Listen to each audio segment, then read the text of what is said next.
And we are green. Evenly start inside line with the edge.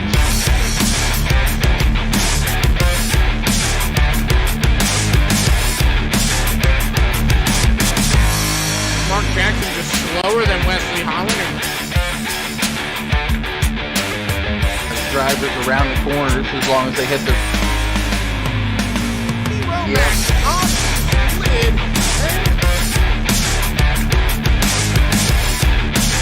We're racing race number 1.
Over the Top Designs is one of the premier paint shops in all of iRacing.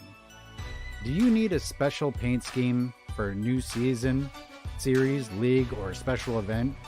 Well, Over the Top can take your design, your idea, your imagination, and create or recreate it into an eye-popping, one-of-a-kind special paint scheme.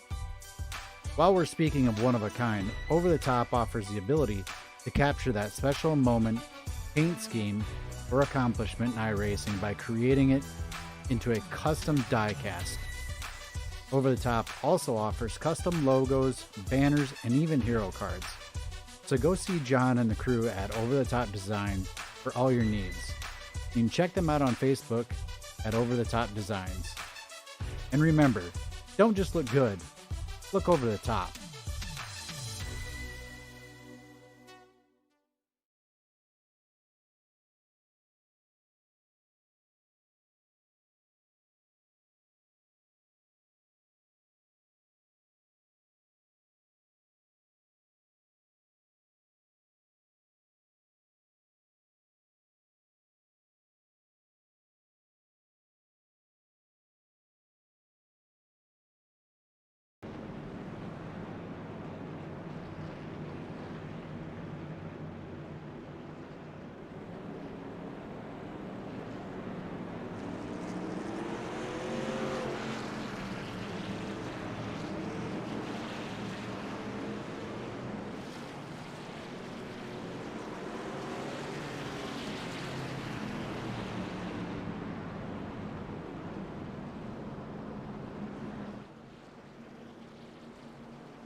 Good evening, race fans. Welcome to Extreme Sim TV here at Charlotte Motor Speedway in the Loose Lug Nuts Racing Group.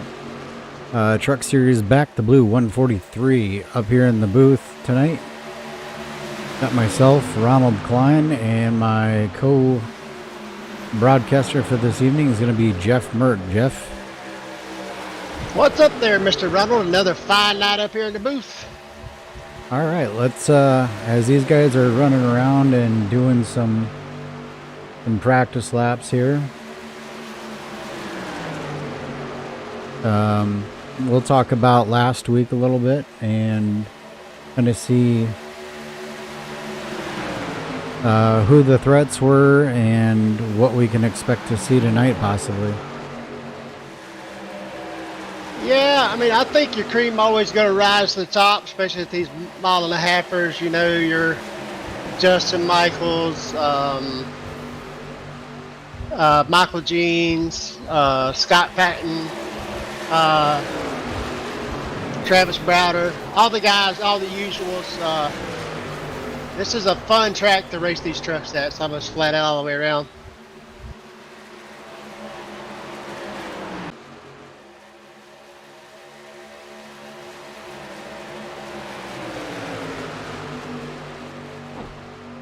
Pulling up the results from last week here.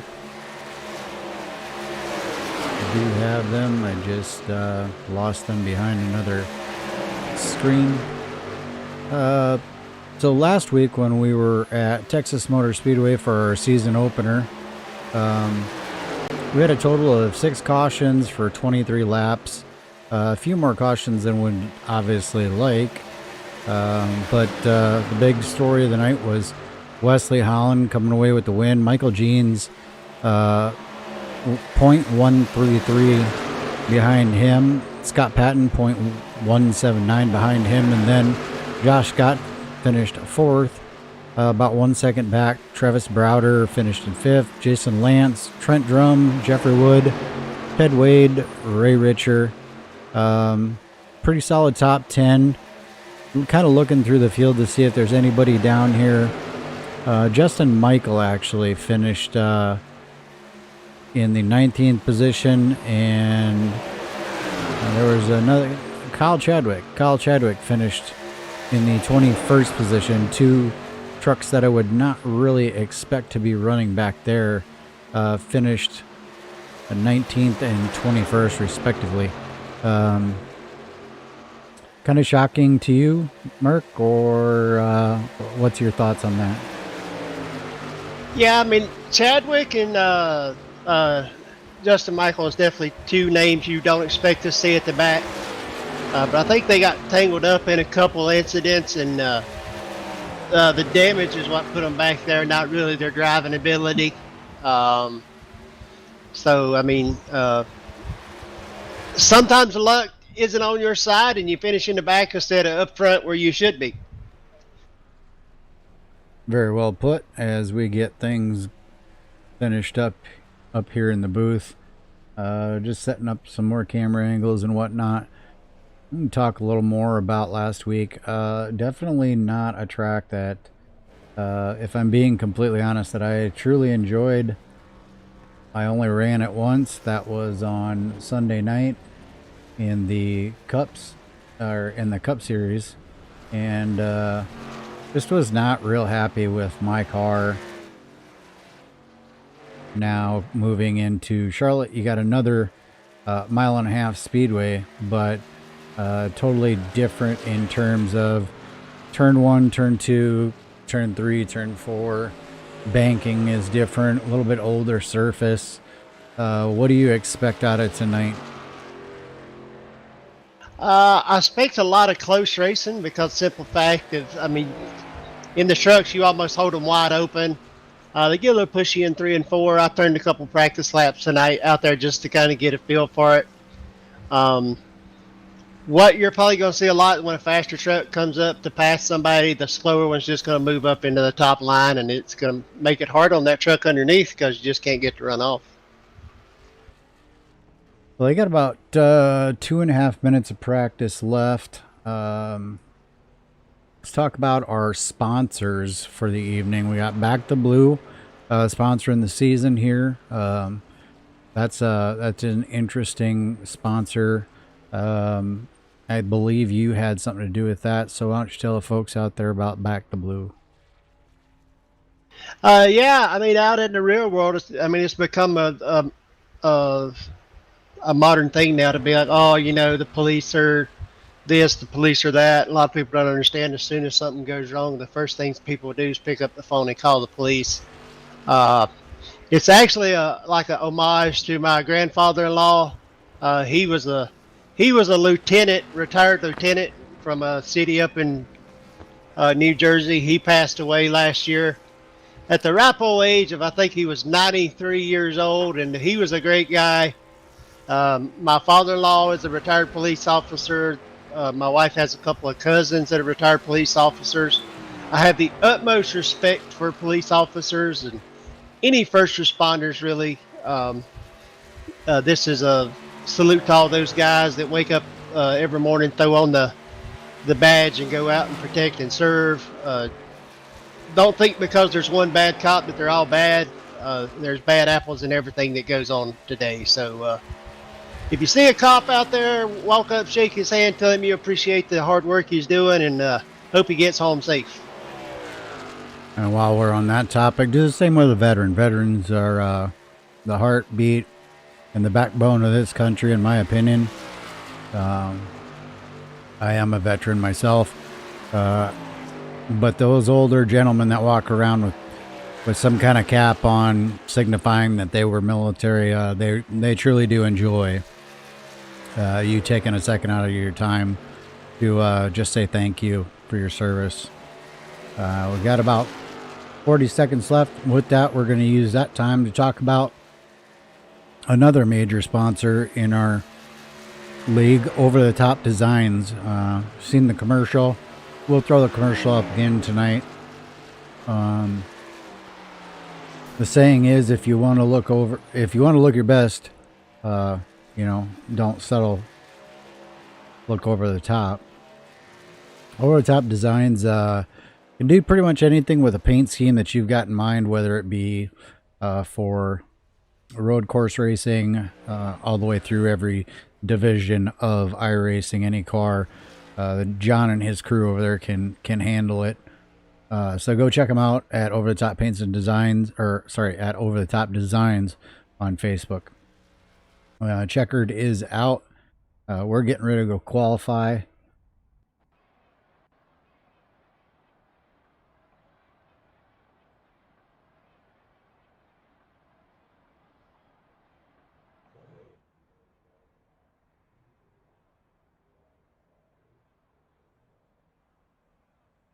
Get our qualifying screen up here, and we've got Ken Richardson getting ready to climb out there and head up on track. We're gonna watch him. We'll actually go on board with him in the cockpit and see how he does on his first lap.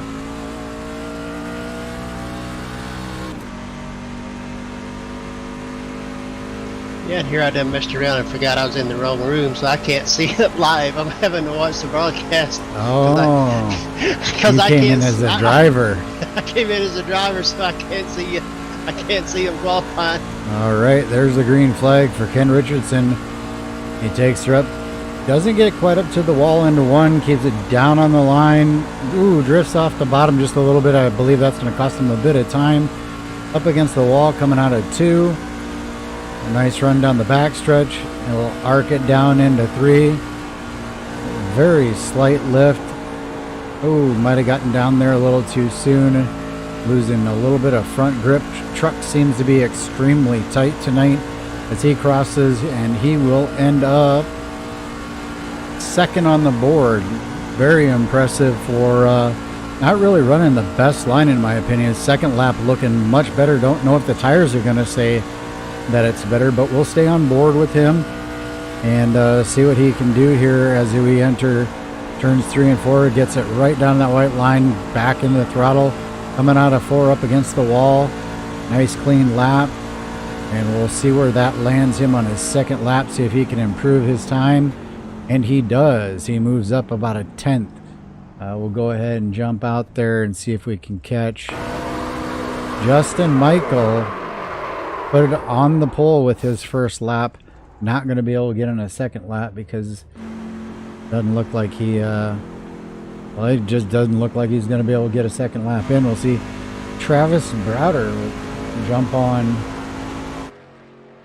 We'll jump outside here. We'll take a look at Travis Browder. He has not completed his first lap yet. He's coming to the green flag, just starting his lap. We'll watch and see how Rowdy runs it as he gets her out towards the wall, down on that white line almost. About the same, actually, that we saw from Ken Richardson. Not quite down to the bottom on that white line. I think that's probably gonna hurt him a little bit unless he's just warming the tires up and he's gonna go hard for the second lap. We'll see as Travis Browder crosses the line. That will put him in the 4th position. See if he can make up some time on this second lap. I see a little more speed, but it's still not getting down to that white line.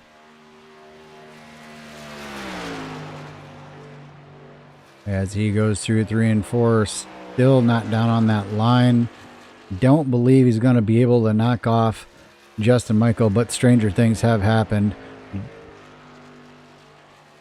Travis does improve his lap time, but just by thousandths of a second instead of tenths. Looks like the majority of the field has done their qualifying. Looking at Trent Drum right now. Trent Drum being scored in 14th position. He's running his second lap. We'll see if he picks up any time. As of right now, this is the last car on the track, so those not out on the track. And Trent Drum takes it to pit road. So that is going to wrap up your qualifying event for the evening. That's going to be your starting grid right there. Pretty impressive, Mr. Merck. Justin Michael takes the pole, but Judd Danielson taking the outside pole, just about a half a tenth off of Justin Michael. We've seen the 85 much stronger this season than he has been in previous seasons, and that's not a knock to say that he wasn't good, but he has definitely gotten better. Oh yeah, for 100% without a doubt. Judd has definitely stepped up his game. I think it's got a lot to do too with Abruzzi Racewear USA. He's a sponsor of our Sunday Night Cup Series. I think he's finally got that where I think he's just getting a lot more seat time, and I think that's really helped him out. I would have to agree with that. All right, as we get ready to set the grid for the Back the Blue 143-mile event here at Charlotte. Now, 143 miles is not laps. I think we're going to be doing 95 laps as we get ready, waiting for some of these cars to get out there on the track before we start this. All right, looks like some of these guys are starting to line up. Still waiting for our outside pole sitter to line up as well. Gonna go into blimp mode. Yeah, I tell you what, here in the blimp mode, all them trucks look kind of nice with that diagonal lineup right there in front of the flag stand there in the turn one of the cars here at the Charlotte front stretch. The Legends cars. Yes, sir, indeed. Alrighty, well, not everybody's out there, but we got to get going with the grid here. So, taking the pole with the time of 30.197 is Justin Michael. As we mentioned, outside row, Judd Danielson. Second row is going to be Wally Tierheimer and Travis Browder. Third row is going to be Michael Jeans, Jason Lance. Fourth row, Ted Wade, Ken Richardson. Fifth row, Scott Patton and Jeff Gilmore. And as we head into 11th position, we've got Jason D. Maines and Gary Sexton to his outside. Starting row 7 is going to be Ray Richer, Trent Drum. Row 8, Josh Scott and Chris Voiles. Row number 9, Calvin Miller and Jeffrey Wood. Not starting the race will be Jeffrey Merck, and I think in 20th is Matthew Johnson. I do not believe he's going to be rolling off as well. Though we have an 18 truck field tonight. That will do it for our... Oh!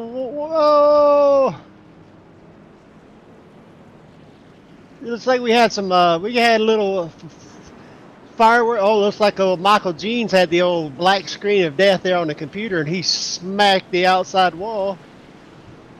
All right, we'll go ahead and back the tape up and look at that.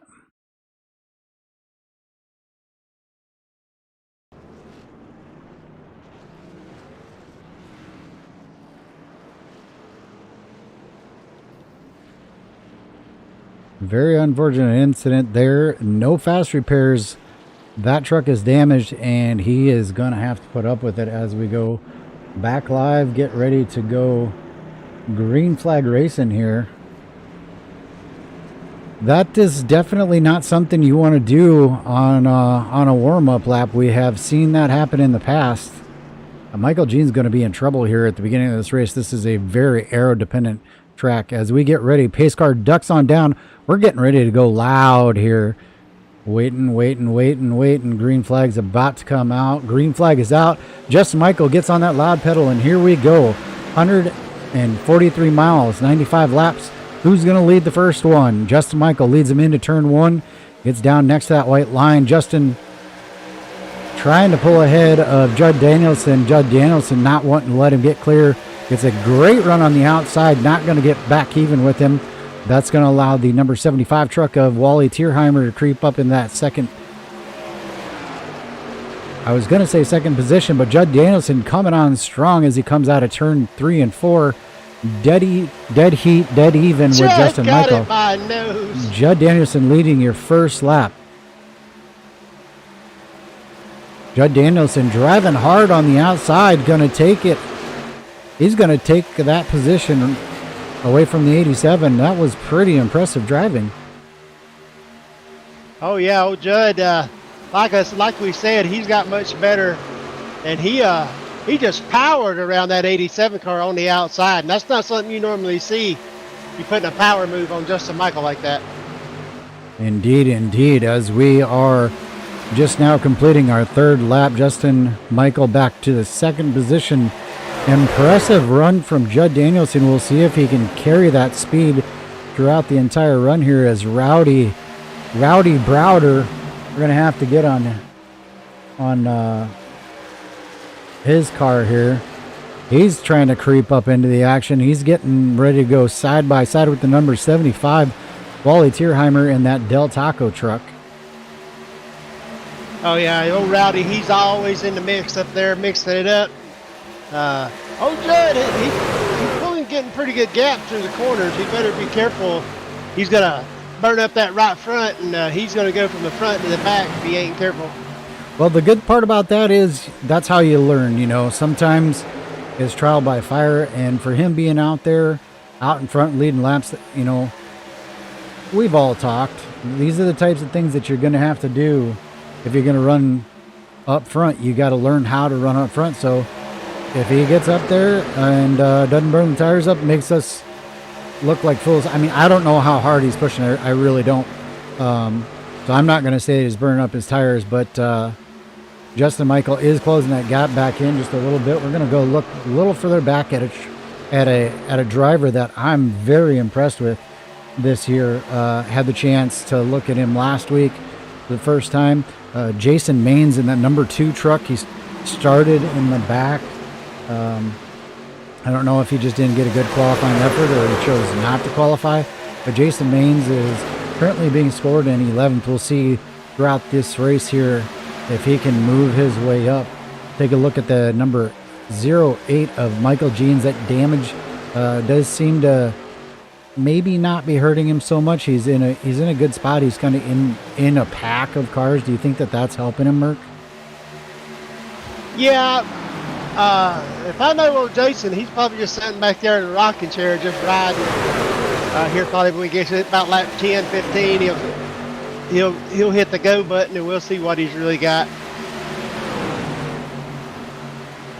It looks like old Rowdy might have scraped the wall a little down the backstretch. I seen him weebling and wobbling up there. Yeah, I didn't catch him, but I see him falling back a little bit, and the old super speedway in the trucks is on right now. Let me tell you, they got a lift, but it's like super speedway racing here at Charlotte. You got to keep these trucks wound up, and if you got to get out of throttle at all, you're gonna go backwards. Oh, we have a big wreck. Oh no, Rowdy. All right, we're going to jump on board with. We will go on board with Mr. Travis Browder. We're gonna go overhead.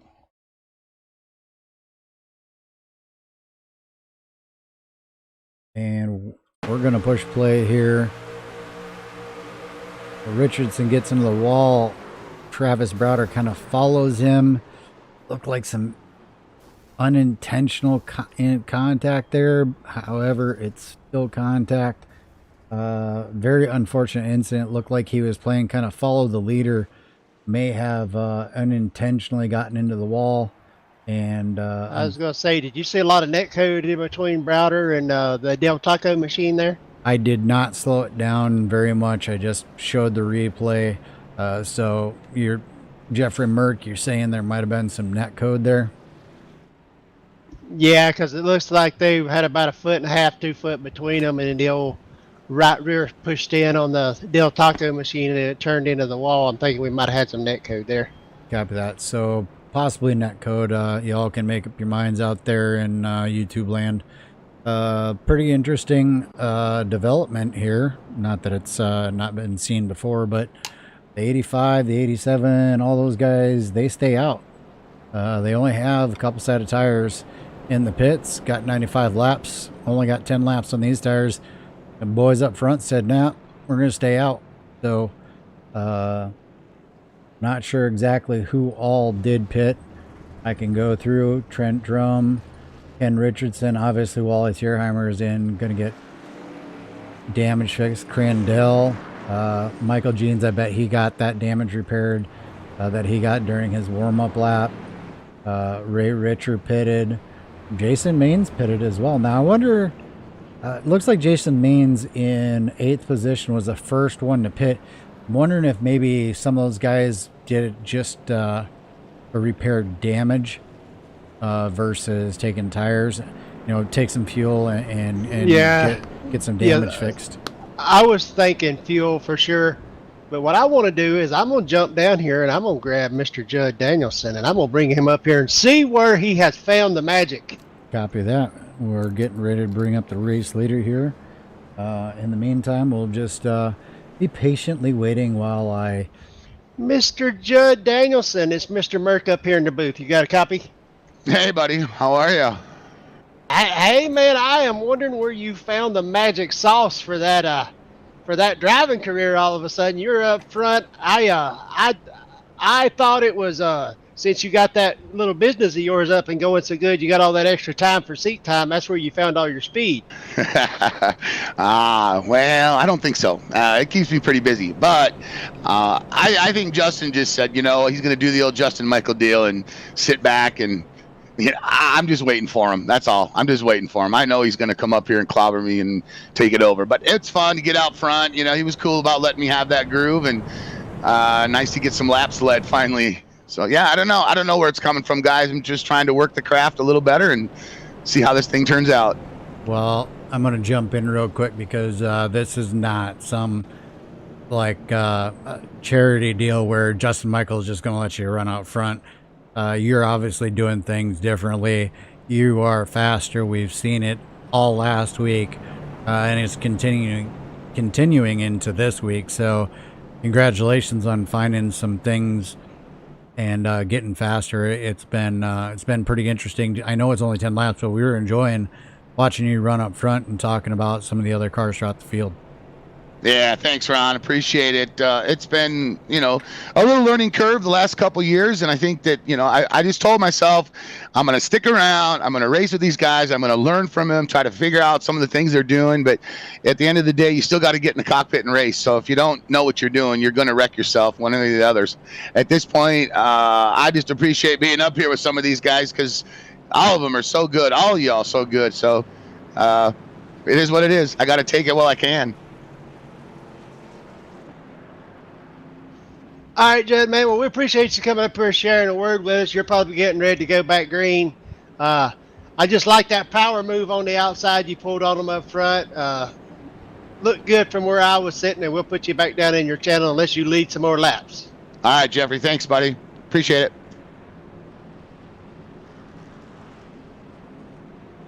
All right, unfortunate caution there with possibly a little bit of netcode involved. Regardless, 12 laps in the book, coming to 13. We're about to take the green flag. We're going to hand it over to Jeff Merck here for the restart. What are you thinking, Merck? You think he's going to go early, late? Old Judd, he can be a little sneaky. I say he goes early. I'm gonna go to the old blimp cam here, keep an eye on him, and see when he gets on that loud pedal, we'll let you know. All right, drivers are coming out of 4 right now. Pace car getting ready to duck off here any second. Pace car is off. Oh, and he holds them back. I was wrong on going early for sure. And he waited on the green flag, and he is off. Really messing with their heads there. Got a great start. Scott Patton jumps under Justin Michael. He powers down to 1 and 2 on the bottom. Scott Patton's closing the gap on him too. We'll see how good of a job he's done on the front 1, 2, 3. The front 8 is lined up. Oh, and there goes Scott Patton already diving low. But that is not the entry you want into 3 and 4. Judge should pull it off coming off the corner. With the run he'll get down the front straightaway here. Got a good run coming down the front stretch, but the 46 got a nose in there. Probably going to be set up a little better for this corner. There was a little bit of move there. Don't know if there was contact or not. Very smart move. I don't think a real smart move early in the race. I don't think I'd do it this early, but that was a smart move on the 85's part. Probably just learned something there. Oh yeah, he's it's the leader's job to make it hard to get around you. Not easy, that's for sure. Got to get them, got to make them faster trucks use their tires up. And Scott Patton gets a great run off of turn 4, passes Judd Danielson down the front stretch, clears him completely. Danielson still trying to fight on the outside, going to draw even with Justin Michael. Here comes Josh Scott. Ted Wade. Got paint jobs confused there. Here comes Ted Wade to make it almost 2 by 2 up front. Yeah, we're seeing some new faces up front here. Oh, Josh Scott's up, Ted Wade's up here, Judd Danielson's up here. I mean, this is what we like to see over here at Loose Lug Nuts is new faces up front racing with some of the same old faces up front, get some good racing experience. I'm taking a look now real quick at Wally Tierheimer going down the backstretch after that contact with Travis Browder. Looks like Wally is going to put the laps in tonight. It'll be a tough and rough struggle for him tonight as we go on and look at the rest of the field. We got Trent Grome back in 17th, Ken Richardson up to 16th, Jeffrey Wood running in the 15th position. Chris Royals in the Quality Care Ford Credit truck. Wow, that brings back some memories, and if it had an 88 on the side of it, that would fool me. Jeremy Crandell ran so well last week in the trucks. Running currently in the 13th position. We'll see how that plays out. Perry Cleaver runs in the 12th position. Michael Jeans back to 11th after that pit stop. Ray Richer in 10th. Calvin Miller in the DeWalt 977 in 9th. Gary Sexton trying to make a pass underneath for 8th. Jason Baines has moved up slightly. He's in the 7th position now. Josh Scott is running 6th position right off for the bumper of Judd Danielson as they head down the backstretch. We are about to have a race for the lead. Ted Wade underneath Scott Patton going into 3. Oh, it just powers by him on the bottom. There's something you don't see a lot in 3 and 4, just turning under somebody and just basically powering past them. But Scott Patton battles back on the outside a little bit. Be interested to see. Didn't bring a caution out, but that was a really close call there between the 85 and the 23 of Josh Scott. Oh, looking at talking about Josh Scott, boy, he just told Justin Michael to get out of the way going through 3 and 4.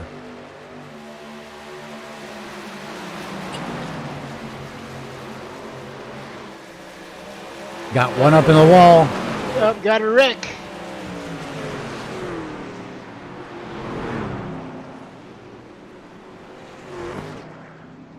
No.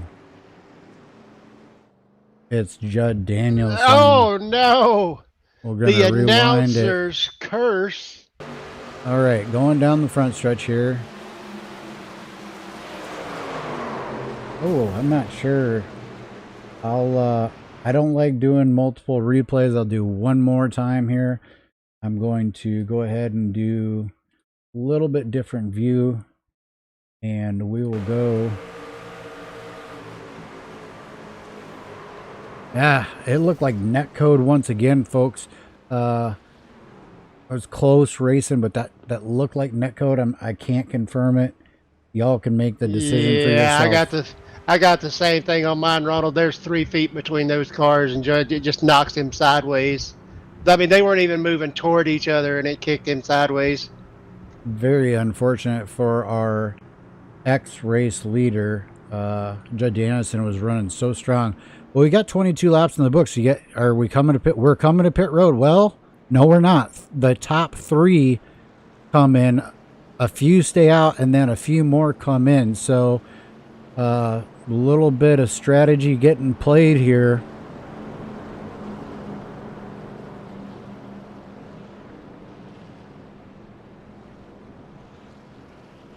Ted Wade, Scott Patton, Michael Jeans, they all come down pit road. Meanwhile, Justin Michael decides to stay out front. Josh Scott stays out. Jason Main stays out. Gary Sexton stays out. Calvin Miller, Ray Richer, Ken Richardson. And I believe Chris Foyles. Yes. And then leading the pit, or the drivers who pitted leading off of pit road, Scott Patton will be the first one out on new tires. Jason Lance, second off pit. Michael Jeans, third off pit. Kerry Cleaver, Jeremy Crandell, Ted Wade. Ted Wade went from leading the race to 14th position. Yeah, that'll be rough getting those back at this track, because I mean, you get a little pickup with newer tires, but I mean, to pick up 13 spots, I mean, he's going to have to try to get off cycle with the other guys or something to get all that back, because the fall off just isn't enough here to. Wow, that's a big difference. Do we know, did Justin Michael pit under the first pit stop? No, he did not. I do need to have that in the broadcast where I can show if cars have pitted yet or not. We don't have that in our overlay yet, but hopefully soon we'll have a new overlay, and that will become a button that I will be able to use. Is it me, or is the back of the 87's truck got a little wiggle to it? Well, yeah, that's weird that on the broadcast it's got a dent. I'm watching it live, and it's smoother than a baby's bottom. I didn't say that it had. I said looked like it had. Yeah, definitely on the broadcast it looks like he's been touched on the left rear there because it looks like the spoiler's bent. But Yeah. when you look at it live, it's straight as an arrow. Well, that is weird because I am looking at it, and there was some contact with him and another driver, and I am seeing the spoiler is bent. So, not sure whose is accurate, if it's yours or mine, but regardless. Oh, we are on lap 24 of 95.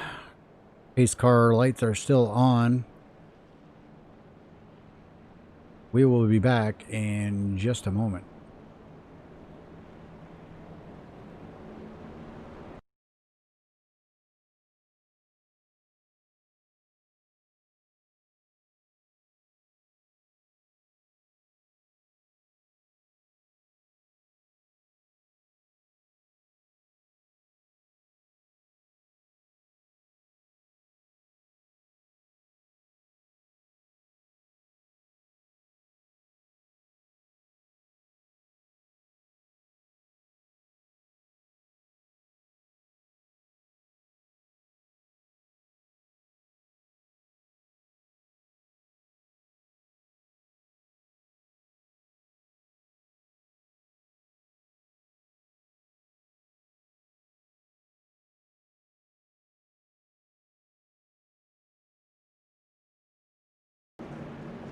All right, and we're back live here at Charlotte Motor Speedway. 25 laps in the book, coming to 26. Justin Michael has taken over the lead. Josh Scott looking strong in that number 23 on the outside. The man I talked about earlier, Jason Maines, is now second in line there on the inside. But Gary Sexton is right there in the fourth position. Very strong front four. Pace car will be ducking off here shortly, and we're going to get to see maybe some mind games or tricks played. We'll see what Justin Michael does here. Waits and takes off, gets on that loud pedal, and away he goes. Got a great restart. He's going to get a couple car lengths minimum. Looks like Ooh, I thought old Josh Scott was going to get split there by the ESC boys there for a second. We get cleanly through 1 and 2. Justin Michael jumps out to a nice 2 truck length advantage. Jason Maines doing all he can to stay in that second position. Gary Sexton running on the inside of Josh Scott. Does not get a good run through the corner. Josh Scott gets a great run off. Going to tuck in right behind the number 2 truck. We'll have to go back and look at the number 32 of Ted Wade. I believe he is a force to be reckoned with, so I kind of want to check up on his progress.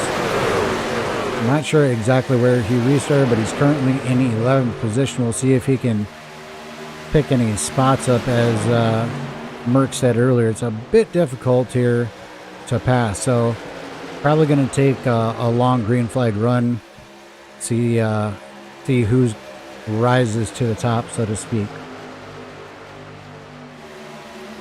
Yeah, what Justin Michaels is famous for is he'll just sit up front and ride, and he'll actually just drive just hard enough to stay ahead of you, and then when you burn your tires up, he'll just drive off from you. I don't think that's going to be the case with Jason Maines sitting right behind him in the second position. He is, however, under fire from the number 23 truck. Josh Scott looks a little bit quicker. Might just be the draft.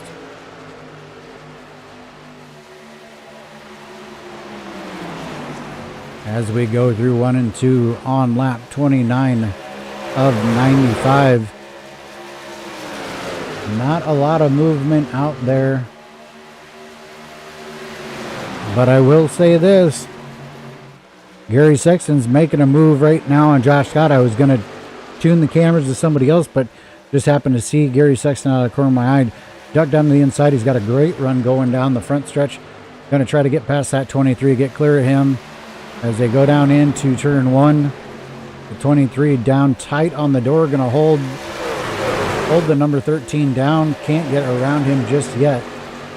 Oh, he jumps down on the apron. He must have saw something. I think there was a little bit of contact or almost contact. He may have reacted. But look who it is right there coming into the picture. Didn't even have to really change the camera. The number 32 coming from 11th position all the way up to 5th. Driving the wheels off of it's what we call that. I think it's the new tires because Scott Patton is right there. Ted Wade's right behind him. Looks like the new tires are definitely prevailing here. I'm not sure what's going on with a 23. He's got a wiggle going down the backstretch. I didn't drive the truck, so I don't know if there's some kind of loose. You know, last year we had that looseness in the truck where the truck would feel like it was on a swivel, like right in the middle of the truck. Yeah, sometimes old iRacing does mess the setup a little. It's looser down the straightaways than it is through the corners, which is kind of interesting. All right, coming up on lap 33 of 95. Power move by Ted Wade on the outside of Scott Patton. That was a very interesting move. He's just going to go right for it. Goes for Justin Michael, going for the throat right now. Passes Justin Michael easily. Ted Wade out in front after 33 laps. Took him about 7 laps. Yeah, he made me look kind of stupid, didn't he? Him and Patton have pretty much found the front in about 7 laps. Now, things could fall poorly for these guys, though, too, because you know they drove a little bit harder than they probably would have getting through traffic. Now, Ted Wade is going to just kind of set sail, and he's got better tires than Justin Michael and those behind him. However, if a caution were to fall here in the next few laps, which I hope does not happen, that could be detrimental to these guys that just pitted and went in and got tires, because then they're going to be forced with the decision to either stay out there on the tires that they're burning up right now, and I'm just loosely using burning up, or come to pit road and use their last set of tires. So they'd be in a pickle, I think, if caution came out right now. Yeah, the only thing that's going to save Ted Wade is he got to hope there's only one more caution and one more caution only. Because if there's more than one, he is on a sinking ship. Well, him and a few others that went in and pitted already and took their tires. Now, it could turn out to be a huge advantage. If this goes green the rest of the way, and he builds any kind of lead, as soon as those guys stop for tires, the guys behind him that have to pit, that haven't taken new tires, he can just duck on off and get his new tires and continue with that same lead.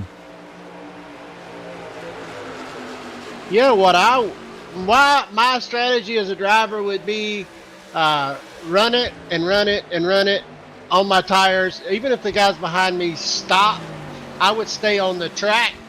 And then once those guys got their new tires get around me, then that's when I would pit and get my new tires. Because then basically you reset the tire strategy to basically where it is right now. They're in front of you. You stop, get your last set of tires, and you come out even with them, but you still have 10 or 15 lap newer tires. So then again, you just open that same gap back up and hope a caution doesn't come out. Strangely enough, Scott Patton on newer tires, unless he just went and got fuel, has fallen victim to possibly burning up his tires, literally, because he was in 3rd position. He has now dropped back to the 5th position behind Jason Maines and Gary Sexton. Yeah, I'd almost have to think that would be a fuel-only strategy, and he still has 2 sets of tires. He'll go in with everybody else, get a set. You still have a set in the bank.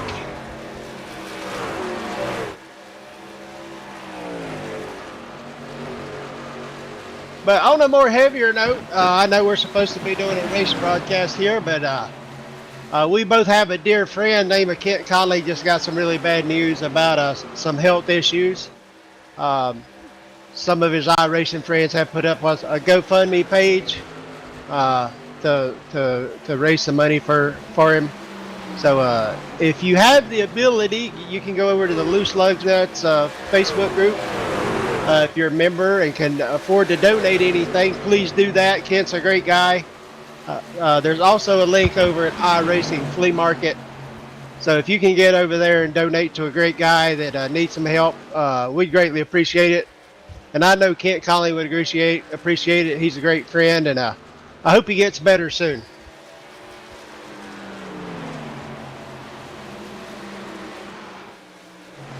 All right, Jeff. Well, I am not sure what the fuel strategy is. I don't know how far they can go. We're looking at 41 coming to 42 of 95, so we are almost halfway there.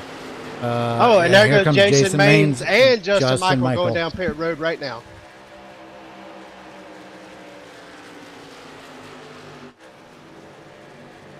Yeah, I'm covering Justin Michael as he's coming down pit road. We'll see how he gets into his box.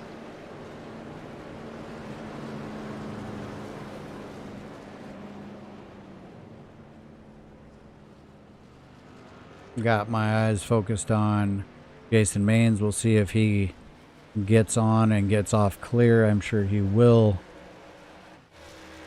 Gonna look back at the leader. Back to the leader. Leader has just crossed the start finish line, so that is going to put those cars that just pitted one lap down as Justin Michael and Jason Maines both come back out onto the speedway. Yeah, I'm on the leader now, so he has to have a pretty big lead because he's in the middle of 3 and 4 right now. And let's see. The gap is on the screen for y'all to look at. He's 3.4 seconds back. Gary Sexton is 3.4 seconds back from the leader.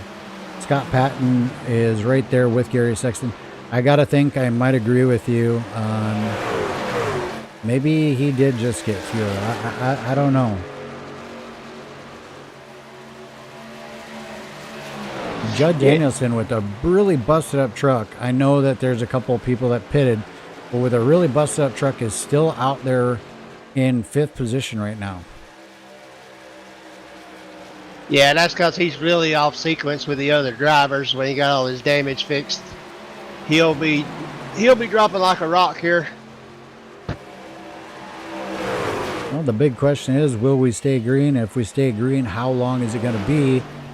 Will it be enough, or will it last long enough for a pit cycle to happen so the drivers who have just pitted can get their laps back?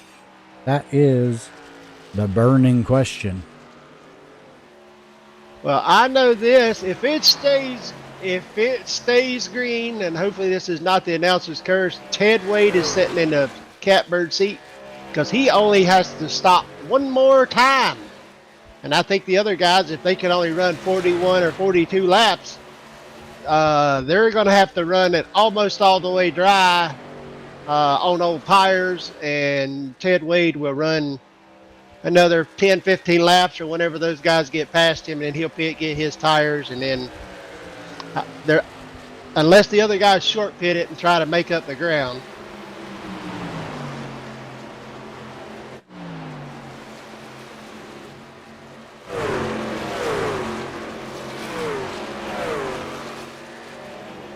Looking at Justin Michael's lap time there.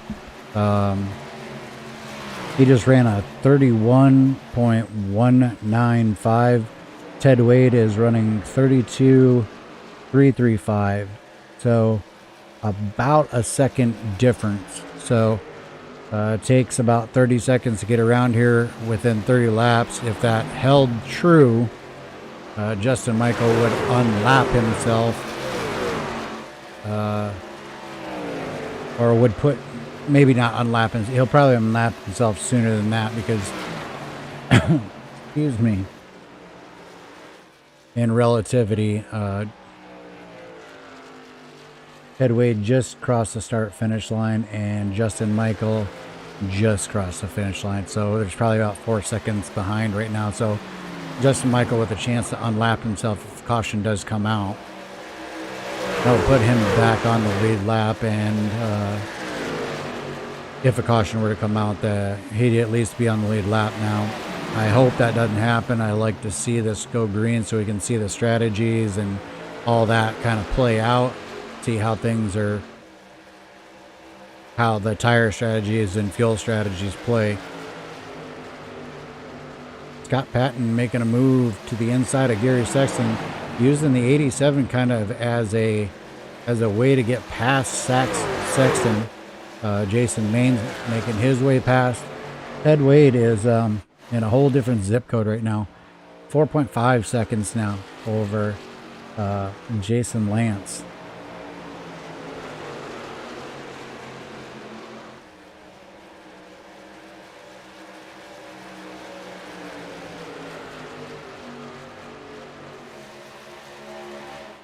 Josh Scott, after that thrilling ride up front, drive up front, whatever, has unfortunately fallen back to the 13th position as we watch him go down the backstretch. I'm not sure if it was tires, pit stop, or what got him back there, but he is currently back in 13th position. 16th position is Ray Richer.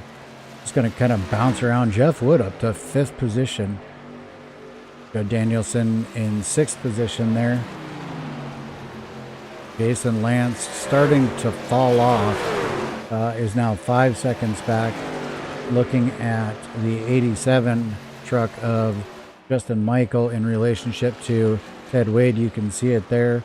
Change the camera view, camera angle. You'll see them both on the screen at the same time. Justin Michael trying to unlap himself.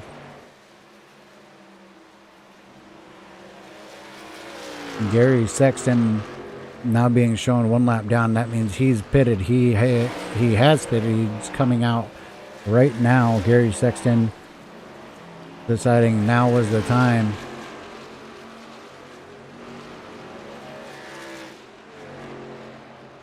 Yeah, right now is where I would be. If not this lap, it'd be the next one. Because Justin Michael just went around him pretty easy there. Right. But, I mean, it's half in one, half in the other. I don't disagree with you. I don't think that I'd wait too long because Michaels does have those new tires, but he's got to go all the way around. So, number one, can Ted make it on fuel? We don't know that for sure, if he can or cannot. Number two, if he goes in now and a caution comes out late, he's got no tires. So he's kind of... Oh, yeah, Justin Michael just got back on the lead lap. Okay, yeah, I was lost in translation there. Yep. So Jason Maines is about to come up to unlap himself. These guys got to go all the way around again. But here's the thing. Ted Wade being out there, Justin Michael has unlapped himself, and he is currently in the 9th position. It shows that he is currently 29 seconds back from the leader. So he's 2 seconds basically off because he is running... Justin Michael is running 31.4 second laps while the leader running 32.7. So there's still plenty of time. If Ted Wade does not pit again, Justin Michael actually could catch him if they stay at that same rate. If Ted Wade keeps falling off, and if Justin can, maintains about a second lap difference, there is time for Justin and Jason to make it all the way around and come catch the 32. But traffic will obviously come into play. Well, you lose pretty much a lap when you pit here. So if every second he's giving up on the track right now is a second more, he'll be behind when he comes off the pit road. If there's a big if there, we don't know. Oh yeah. Yeah. These guys may not have to pit again. Unfortunately, we don't have that information. So it's only speculation. We think that they may have to stop again. Jeff, you could probably actually go and look at the laps for our leader and see what lap he pitted on last. Oh yeah, I saw the lap. Everybody is going to have to stop one more time because the guys that stayed out only could run 42, so there's no way they could run another 54 laps on one tank of fuel. So I mean, everybody on the track right now has to stop at least one more time. You think everybody has to stop one more time, or just the leaders? No, everybody has to stop at least one more time. You think Justin Michael has to stop again? Oh yeah, because they're on lap 60 right now, and when did he pit? I'll wait for that information from you because I don't think that he would have pitted. I'll go back and look and see when he pitted then. Let's see. So we go to Justin Michael.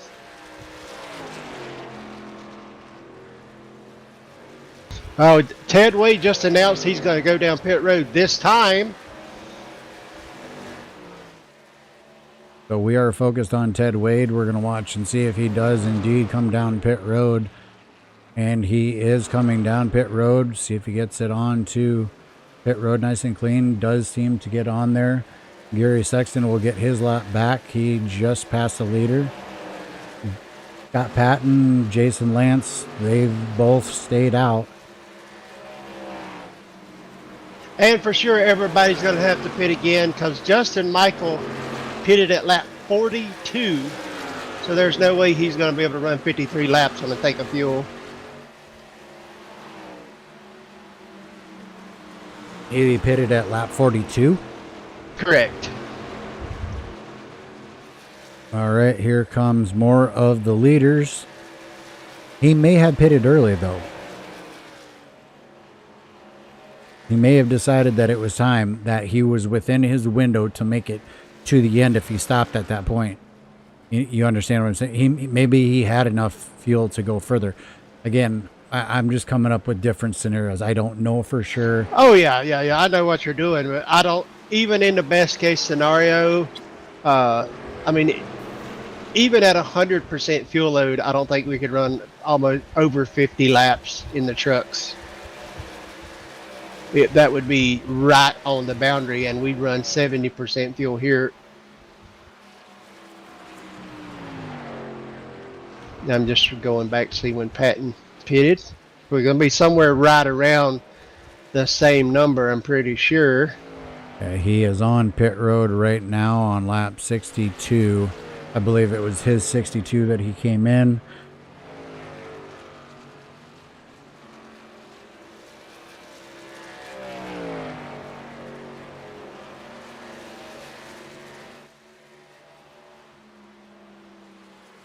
Well, he can definitely make it from here because he's coming off pit road at 63. That's more than likely his second set of tires. He's pretty much out of tires now too, so he's got 32 more laps. All right, Justin Michael is being scored as your leader. Jason Maines is being scored in the second position. Gary Sexton being scored in third. Ken Richardson in fourth. Ray Richer fifth. Ted Wade in sixth. So Ted Wade being shown 15.5 seconds back. If what you say is true, some of these guys may be able to make it, some of them may not be able to make it. Not sure who can and can't. Sexton stayed out there a little bit longer than Justin Michaels and Maines.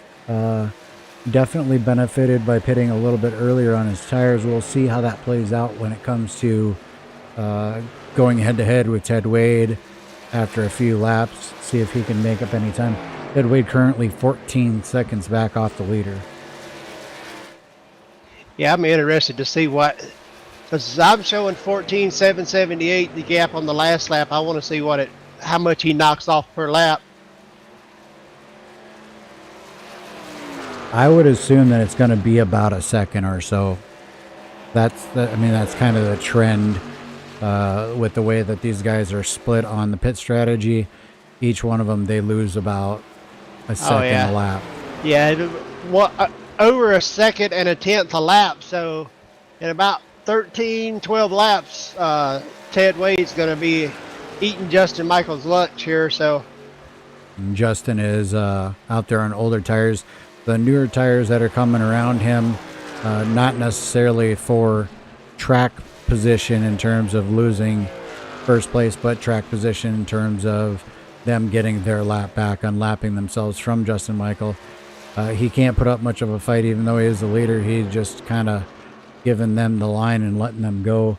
That will also slow his time down. yeah, the only thing I can think Justin Michael's hoping for now, between now and the end, would be a caution. And if that happens, oh, he'll be rubbing his hands together with a nice little evil grin on his face, getting ready to eat somebody's lunch. All right, time to take it through the field. Your leader currently, Justin Michael, running in the second position, losing the second position. Just as I go to the camera, is now Gary Sexton. Third is going to be Jason Maines. Fourth, Ted Wade. Fifth, Scott Patton. Sixth is Ken Richardson. Seventh is going to be Michael Jeans. Eighth is going to be Ray Richer. Ninth, Jason Lance. Something must have happened to Jason Lance. He was running in a different group than what he is now. That kicks Jeffrey Wood back to 10th. Josh Scott back up to 11th after being 19th there a while back. Chris Boyle is running in 12th. Calvin Miller 13th. Trent Drum in 14th position. Judd Danielson in 15th. Jeremy Crandell in 16th. Terry Cleaver on pit road. Wally Tierheimer still out there running with a damaged truck in 18th, trying to get all the points that he can. As we go back up front to your leader, Justin Michael, for the time being. And I say time being because I see some other guys coming.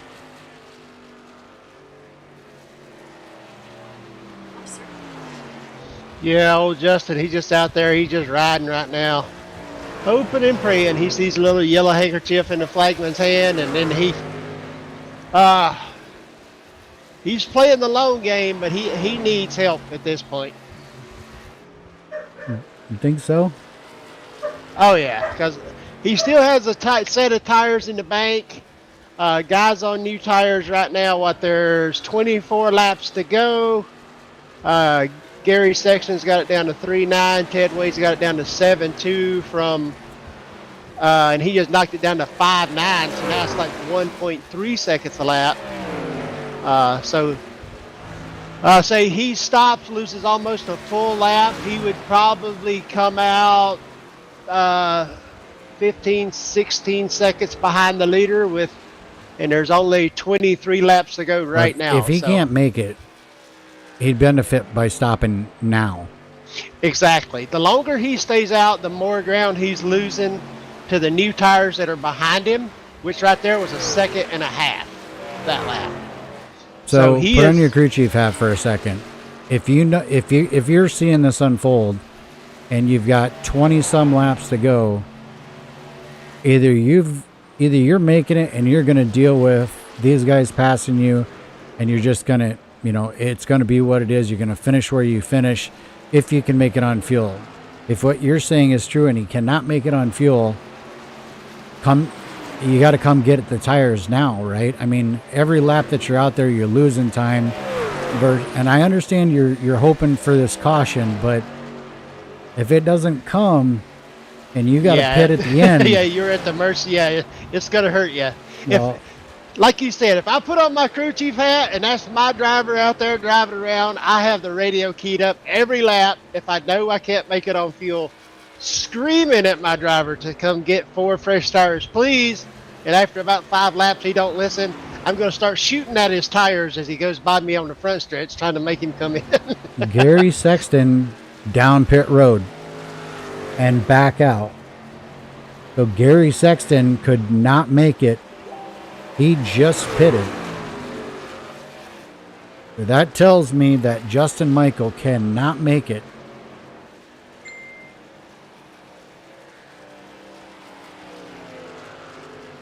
Yeah, I want to see how far back. And Gary Sexton went a lap down. Yes. when you pit here, you're going to go a lap down. Yeah, There's so just he no would- way about it. Yeah, he would have, Justin Michael, unless he's planning on pitting, getting new tires, coming out, getting his lap back, and then a caution coming out. I mean, unless he can go another 19 laps, but I don't see how he could go over 50 laps. I on one think he's take. saving right now. I think he is saving. I'm going to go on board with him. I'm going to see if we can hear Yeah, him that's where cut I'm it. at right now. I'm on board live with. Nope, he's coming in right now. Justin Michael just announced over the radio he's pitting right now. So Justin waiting a little longer than what we had expected. He's only going to have about 19 laps. He got her plumb sideways getting on the pit road, but I think he got her woed up. I think he did too. We'll stay on board with him momentarily until he pulls in his box. See him get a good clean stop. I'm very interested to see where he comes out in this and see how many seconds he's behind. All right, well, he is going to be going at least a lap down as we see the leader, Ted Wade, coming around right now for to put Justin Michael a lap down. Scott Patton has come out of nowhere. He was nowhere near Ted Wade earlier in the race. He is now right on the back bumper of that number 32 truck. So Scott Patton might be in the catbird seat here. Yeah, sorry about that. That's piss poor broadcasting on my part. I messed around and let the battery in my headset die. Oh, it happens. That's why I don't run a wireless headset. The battle for the lead currently is between Ted Wade and Scott Patton. I think both of those drivers can make it from here. So Jason Lance currently being shown in third after all the pit cycles and whatnot have gone through. And here comes Justin Michael, going to rip through this field like a hot knife through butter. I just think it's going to be too little too late. I think that I think you were right, Jeff. I had assumed that he wouldn't play that kind of game. I thought that he would have come to pit road sooner if he knew that he couldn't make it. That way the damage wouldn't be that bad in terms of time. But I was wrong, and Justin's going to have to drive very hard. He's currently being scored in 11th. We'll bring up that driver bar for you. Being scored in 11th, one lap down. We'll take a look at Gary Sexton, who was a lap down. Him and Jason Maines trying to make their way back through and get themselves back on the lead lap. Those are the leaders right there in front of them. You're going to see them close on the leaders pretty quickly here. While there's a battle going on for the lead, this is going to be kind of rough, to be completely honest with you. Really going to break up what Scott Patton was trying to do. We'll see if the 32 gives way. He does give way to the 13 and also the 2. Maybe? No. Cuts the 2 off. A little bit of an aggressive move, but with 13 laps to go, he's trying to make sure that he gets every advantage that he can possibly get here. Does get passed by the number 2 truck. That puts the 13 and the number 2 both back on the lead lap. Meanwhile, the battle for the lead is still on between Ted Wade, Scott Patton. Patton is able to close back up on him. The 87 truck, you can see him there in the distance. Patton down low. Here we go. He's going for the lead. Tires are worn out. We'll see who can. It's going to be 3 wide. 3 wide. You knew Justin Michael was going to do it because Yep. he has no other choice to just, drive it like a house on fire and get as much as he can. Possibly a crossover move coming here from the 32. Does move to the inside. 46 gets a pretty decent run on the outside, but they're going to draw even at the start-finish line. Tires are pretty much gone off of these two trucks. I mean, not gone, but by comparison, they're gone. 46 able to hang with the 32 on the outside.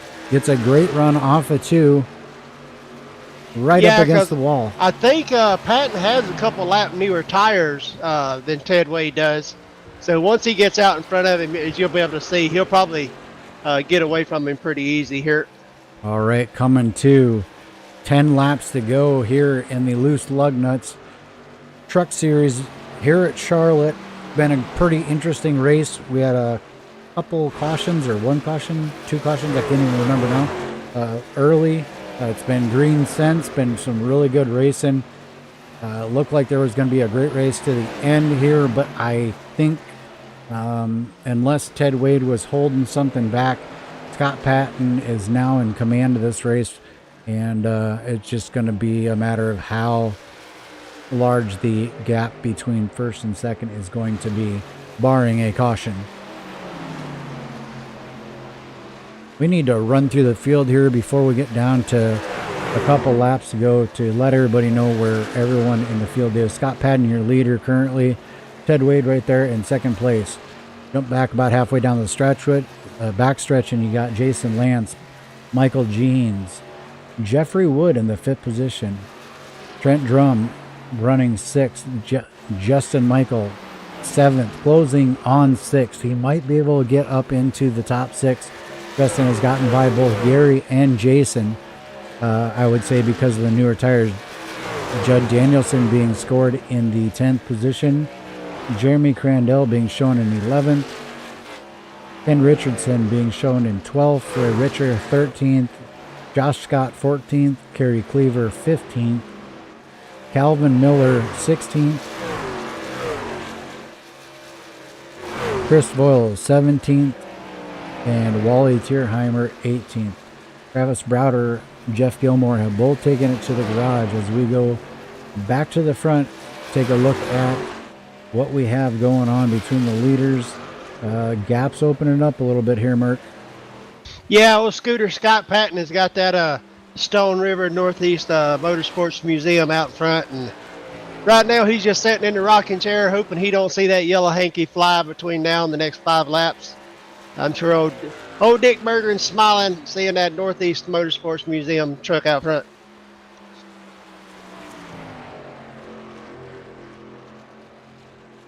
And if you're waiting on Scott Patton to make a mistake, you are going to be waiting a long time. All right, as we look at Justin Michael, I just happened to catch this one. Justin Michael coming up on the 6th place truck of Trent Drum. That will put Justin Michael up into the 6th position. Bad news for Justin Michael is he's 23 seconds back. Next car up is Jeffrey Wood, is only 10 seconds back. In 5 laps, I do not believe that Justin Michaels can make up 12 seconds. So we're not here to make decisions on who made the right call, who made the wrong call. We just give you the information. The fans out there, you can kind of make your own decisions. Tell us what you think out there in YouTube chat as we watch Scott Patton cross the line with 4 to go. The gap is opening ever so slightly now to 0.6 of a lap. I'll tell you another driver I'm impressed with is old Jeffrey Wood and that old Skull Bandit. Looks like he's driving an Oldsmobile pickup truck, which is something you don't see every day. You know, he hasn't had a lot of seat time in a while, and it seems like he hadn't really missed a beat. I mean, he's out there running in 5th place. That's a respectable run for a guy that really is more known for his voice in the broadcast booth than he is from behind the wheel. So, nice showing for Mr. Wood tonight. I couldn't agree more. As we go back to the front, 3 laps to go. Ted Wade said, wait a second, it's not over yet. Now, he has not closed the gap drastically, but he has closed the gap down from 0.6 down to 4, now down to 3.83. I'll focus on him so you can watch it live in the live timing right there. Patton gets a little bit better run off of the corner down the stretch. We'll see with 2 laps to go if Ted Wade can put anything together to get to that back bumper of Scott Patton. Patton gets through the corner very well. A little bit on entry, not a lot on exit. They're about dead even. Ted Wade trying a little bit higher line, trying to carry a little more speed. see if he can do something different. Looks like he loses a little bit of time as we get 1 to go at the line here. Brought to you by Over the Top Designs. Down in the corner for the last time, Scott Patton through 1 and 2, smooth as silk. Out up against the wall he goes. Ted Wade chasing, about a half a second back. No lap traffic is going to affect this as we watch Scott Patton take it through turns 3 and 4. Out of 4, nice and easy, up against towards the wall, crossing the checkered. Your winner tonight in the Loose Lug Nut Series, Back the Blue 143 is going to be Scott Patton. Coming across the line in second position is going to be Ted Wade. And third, Jason Lance. Good run for Jason Lance. Yeah, well, Jason Lance flexing some muscle tonight. All right, Merc, if you want to get the guys ready for the interviews, get them up in the channel, I will go ahead and get everything else ready here.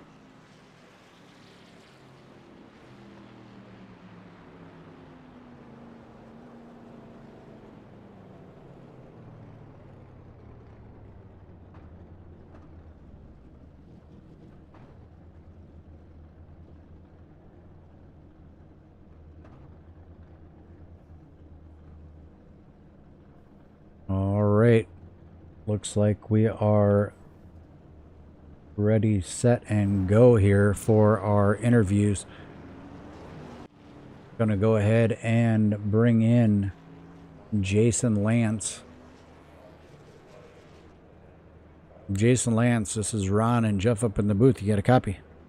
Yeah, I got you.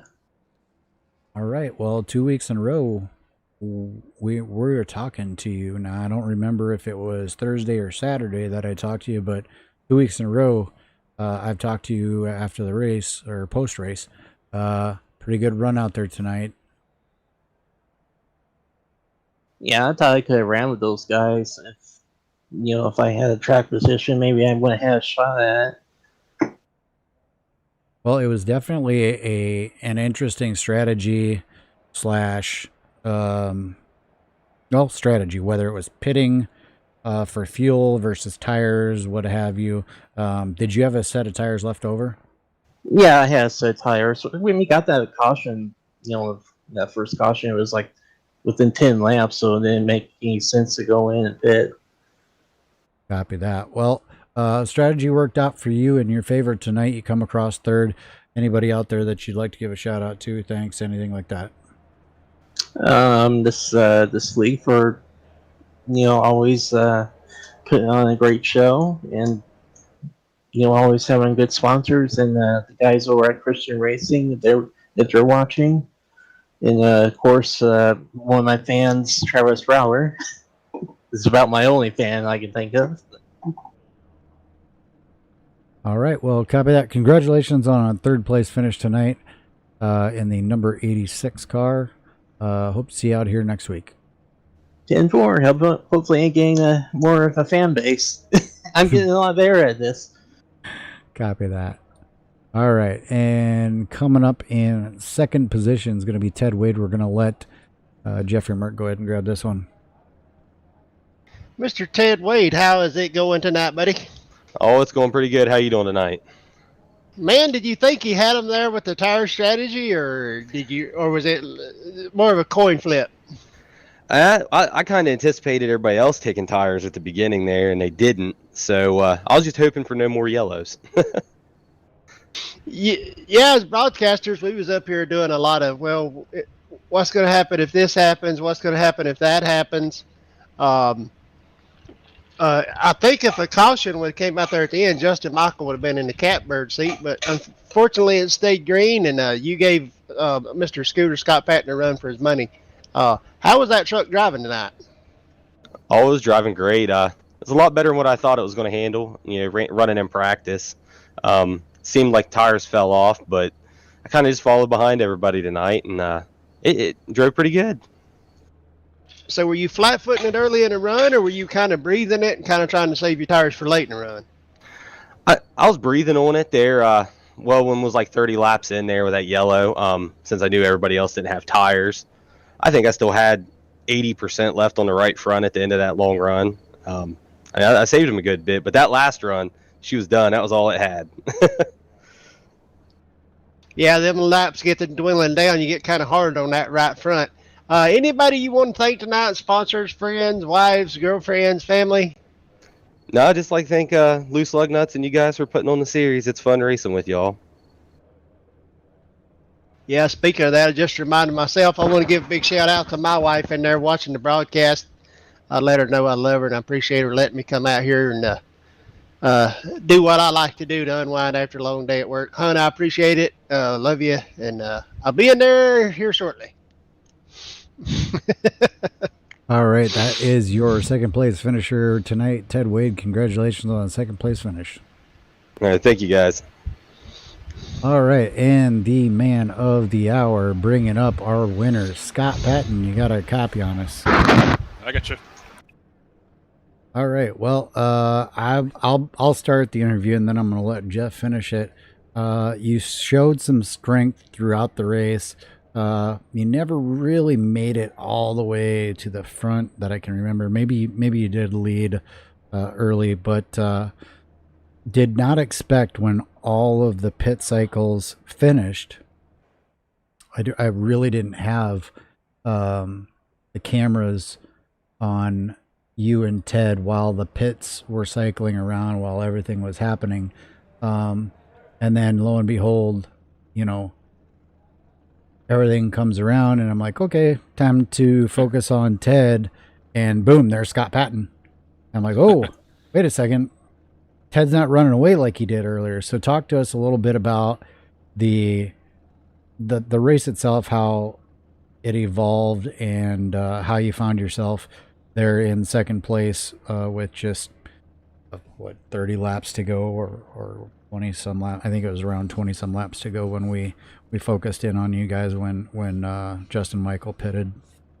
Yeah, there was a lot to it, a lot of strategy going on right from the drop of the green flag, and then that first yellow kind of split the field. I think with a few guys taking tires. I took fuel because I think we're 22 laps in, if I remember right, 20 or 22. So I'm like, you know what, I want to take gas, and then I think we restarted 9th, and then we got an extra 20 laps on those guys. So then pit stop cycled around. They came to pit road, which kind of left them vulnerable for being a lap down for a 20-lap period. Luckily, we had no yellows for them, but that's what I was trying to avoid. So save both sets of tires for late in the race in case we needed them. But then I knew Ted, if I remember right, he took tires on the first run. That's why he got way out there. So I knew I kind of wasn't really racing him because he had tires. I couldn't obviously keep up with him. So we just kind of ran our own race there, stayed in second. And when the pit stop cycled around, I think he pitted 3 laps maybe prior to me. So I think that was enough tire wear where I came out 3 seconds behind him and I was able to make that up. And I kind of saw the other guys on the leaderboard out front, but I knew that Ted was really the one that was racing. So when everything cycled out, everybody came to pit road, and I knew Ted. I kind of waited behind him a little bit to save tires and make sure that when we made the pass that we could finish it and pull out. And by 6/10 or so, came a little short, but he put up a heck of a battle. There was awesome racing with him there. So before I turn it over, I'm going to ask 2 more things, and then I'm going to turn it over to Merck. First, in those closing laps, we saw the lap cars being Jason Maines, Gary Sexton, and Justin Michael trying to make their way through. And that was when you were it looked like you were about to start, going ahead and going for it. I know it's kind of sucks, especially when you're that far, or that close to the end of the race. Did you feel like that was gonna hurt you? I think it could have with the wrong guys. I mean, there's a lot of talented guys in here. So I think that one move, if you guys saw in turn 1, if I remember right, it was Gary Sexton and Jason were coming up behind. And so I let them go. And I was going to follow them down in the bottom because Ted let them pass because they were obviously faster. So he went high in turn 1. I was just going to follow suit behind him, and Ted decided to bolt right down there and split them in half. So, which I was talking to Ted right before the interview. That was kind of his only move, and I kind of anticipated to some extent. So I slammed on the brakes, and obviously no hard feelings there. He apologized for it. I'm like, hey, there's nothing to apologize for. That's racing. It was kind of his only hope to break that pack up, make something happen, get me off pace, and so awesome racing with him, awesome clean racing, and just the whole field in general. I was really surprised tonight. Not surprised, but pleased that so many trucks were off pace during so many pit stops. You got guys that are 2-3 seconds off pace through 75 laps of racing, green flag, and without any incidents at all. That was really impressive. So a lot of communication out there, which was awesome. Well, I like to hear that, and I like to hear stories about how the race went, and I'm truly impressed about you saying you had to get on the brakes, because some guys just don't do that. So kudos to you on that. Obviously shows what happens when you use your head and do things like that. And honestly, a big shout out to all the drivers, not just for Scott saying that, but for us up in the broadcast booth. We saw the same exact thing, but he put it so elegantly, I don't need to say anything else. So the last thing that I'm going to ask real quick, and then I'm going to turn it over to Merc. This is kind of a long interview, but in those closing laps, you had pulled away to about 6/10, and with I believe it was about 3 to go, Ted flipped the switch and he tried to get back to you.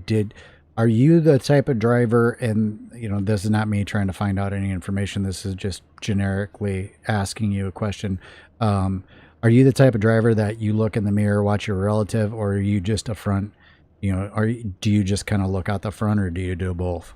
I definitely do both. I saw him.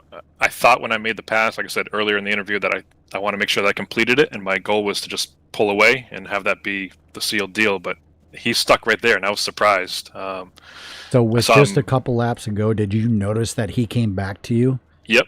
I saw him within 0.4 there. And, yep. That's as got close a little bit worried, but I kind of it's a balance, like you said, of looking back to make sure you're aware of what they're doing, but also keeping enough focus out front to where you're hitting your own marks. Because I knew that if I hit my own marks, don't hit the apron, don't hit the wall, nice and consistent, I was pretty confident that he's not going to get to us. And even if he does, we've got some moves in our pocket at that point. But so yeah, a little bit of both, I guess. Definitely aware of what he's doing, and I was impressed that he didn't float back more than he did. So kudos to Ted there, and I think the draft played a lot on here too. So we'll copy that. Jeff Merck likes to give nicknames. I'm gonna call you Cool Customer after tonight. I'm gonna turn it over to Jeff Merck for the last words. Appreciate it, bud. So, Scooter, did you get that congratulatory phone call from old Dick Berger in there? Yeah, he's on the phone right now. I put him on hold, so I'll get to him once we get off here. Yeah, old Scooter Scott Patton's gonna make me hang up the microphone and dust the old 60 truck off and get up there on the track here if he keeps finishing up front every week. But you are definitely one of our better drivers, cleaner drivers, respectable driver, all around good guy. I've known you for quite some time. A clean racer, because like you said, you saw something getting fishy and sketchy in front of you and you backed out of it. I think Ronald just about covered all the racing stuff. I just want to let everybody know what kind of good guy you are, and how good a racer you are on here. Yeah, I appreciate that. I think all of us in general are, we're competitive. We like to win when we can, and when things fall in line, that's great. But overall, we like to be respected as. I think that's one of the best compliments in general you can give any racer. So I appreciate that, Mark. My question is how nervous were you going to be if a caution came out with Justin Michael behind you with 15 lap newer tires? We still had a set in the pits, so we were going to be just fine. Oh, I didn't know you still had a. Did you? Oh yeah. Do we still have the 3 sets, the 3 dry sets, or no? He just did he did exactly what you said earlier. He went in and he only took fuel. So when he came back out, he had fuel, and then when he came in for his final stop, he took his tires. Oh, look at that old Sneaky Scooter Scott Patton. That's your new nickname. Sneaky Scooter. Yeah, Justin called it out there, I think, when I came back out of the pits. And he was like, what lap did you pit on? I told him. He's like, you're going to make it on one more lap, aren't you? One more stop. And I was like, Yep. He was frustrated, but yeah, good race all around. And it's tricky playing that strategy plus racing, plus all the guys being off pace. So a lot of stuff going on in that race was really interesting. I think I'm like you guys, where I like to see it just go green, let strategy play out, and let things kind of develop. And it's just as interesting that way as it is with, a bunch of yellows. So. Yeah, and as part of the admin team over here, me, Ronald, and Jeffrey Wood, I think we finally got the league kind of don't want to say whittled down, but we got all the good drivers, that the kind of drivers we want that are respectable on the track, get a lot more green flag runs, and then a lot more strategy plays into the races. Makes the broadcast a lot funner because the broadcasters are having to speculate on what's really going on, who's got tires, who doesn't have tires, who can make it on fuel.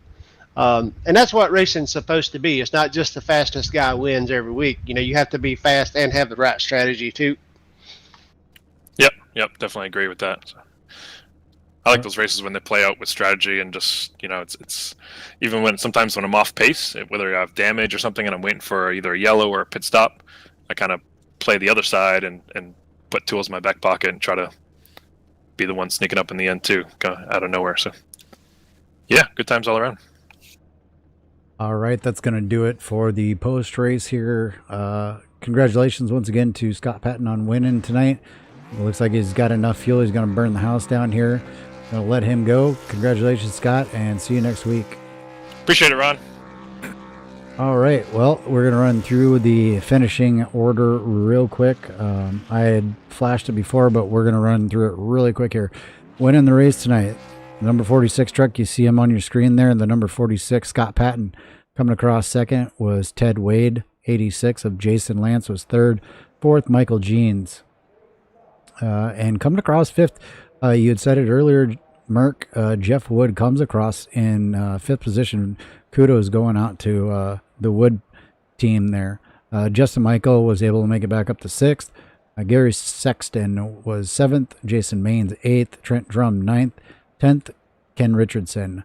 Jeremy Crandall came across 11th. Ray Richer in 12th. 13th was Judd Danielson. Josh Scott 14th. Kerry Cleaver 15th. C. Miller was 16th. Chris Voiles was 17th. Wally Tierheimer 18th. And Gilmore was 19th. And rounding out the field tonight was Travis Browder in the 20th position. All right, folks, that's going to do it for tonight from Extreme Sim TV with Jeff Merck and myself. Jeff, thank you for coming up again tonight. Look forward to broadcasting with you next week. Anything for the fans before we go? No, just thanks to all the fans out there for coming out, watching, and supporting your driver or your league or even a car that you sponsored for the season. Keep coming out, and we'll try to keep putting on a good show for you, and the drivers will keep wheeling these things around the track and putting on the show on the asphalt for you. And we'll look forward to seeing you next week. All right, from all of us here at Extreme Sim TV, we appreciate it. Have a great night. Over the Top Designs is one of the premier paint shops in all of iRacing. Do you need a special paint scheme for a new season, series, league, or special event? Well, Over the Top can take your design, your idea, your imagination, and create or recreate it into an eye-popping, one-of-a-kind special paint scheme. While we're speaking of one-of-a-kind, Over the Top offers the ability to capture that special moment, paint scheme, or accomplishment in iRacing by creating it into a custom die-cast. Over the Top also offers custom logos, banners, and even hero cards. So go see John and the crew at Over the Top Design for all your needs. You can check them out on Facebook at Over the Top Designs. And remember, don't just look good, look over the top.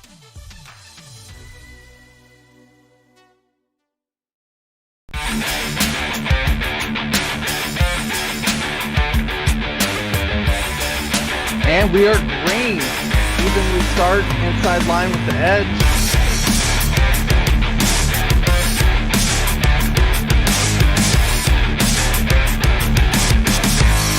Mark Jackson just slower than Wesley Holland.